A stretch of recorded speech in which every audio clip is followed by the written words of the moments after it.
चलिए 2025 की शानदार शुरुआत हो चुकी है। अगर हम बात करें बॉलीवुड में अक्षय कुमार के लिए,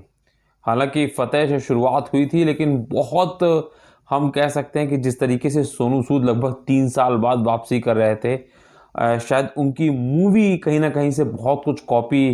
करते हुए दिखे हैं। अगर हम इंटरनेशनल मूवीज़ की बात करें वहाँ से, जिस वजह से वो तो उतनी सफलता नहीं पाई, लेकिन अक्षय कुमार जो सफलता के लिए, मतलब इंडिविजुअल लेवल पे सफलता के लिए एक तरह से हम कह सकते हैं कि बॉक्स ऑफिस पे तरस रहे थे, उनका वो सूखा फिलहाल स्काई फोर्स ने ख़त्म कर दिया। और आने वाले समय में स्काई फोर्स एक बड़ी बॉलीवुड मूवी हो सकती है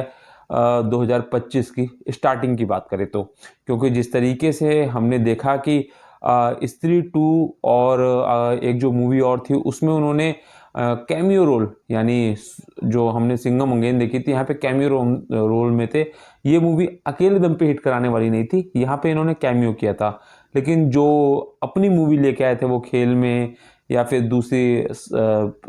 सरफिरा की बात कर लें जो कि साउथ की रीमेक थी, वो सारी पिक्चरें फ्लॉप गई थी। और ऐसे में अक्षय कुमार को एक संजीवनी बूटी चाहिए थी, और वो मिल चुकी है अब स्काई फोर्स पे। स्काई फोर्स मूवी जो कि 24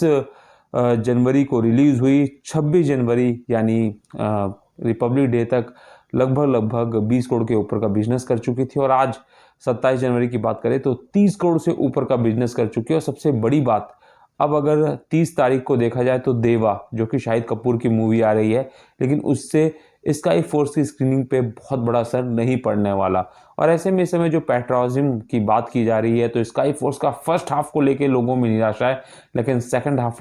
को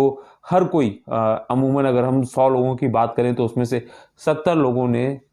सेकंड हाफ को काफ़ी बेहतर माना है और एंगेजिंग मूवी मानी है। और कहीं ना कहीं पेट्रोलिज्म, क्योंकि वर्दी में तो अक्षय कुमार वैसे भी खिलते हैं, निखरते हैं, तो ऐसे में ये मूवी हिट जाएगी। हालांकि सब ये कह रहे हैं कि 2 घंटे 5 मिनट की मूवी बहुत लंबी खींच दी है, इसको अगर 1.5 घंटे में बना देते तो ये 1.5 घंटे की बताने की कारण ही यही है कि वो फर्स्ट हाफ जो है बहुत खींचा है, लेकिन सेकंड हाफ में ये मूवी काफ़ी बेहतर हो रही है। और जिसकी वजह से जो रिव्यू मिल रहे हैं वो भी कहीं ना कहीं अक्षय कुमार के लिए थोड़ा पॉजिटिव है, क्योंकि इस बार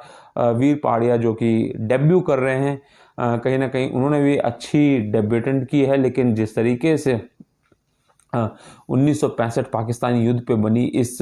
हम कह सकते हैं ओरिजिनल कैरेक्टर के ऊपर जो ये मूवी बनी है, वो काफ़ी दमदार साबित हो रही है और अक्षय के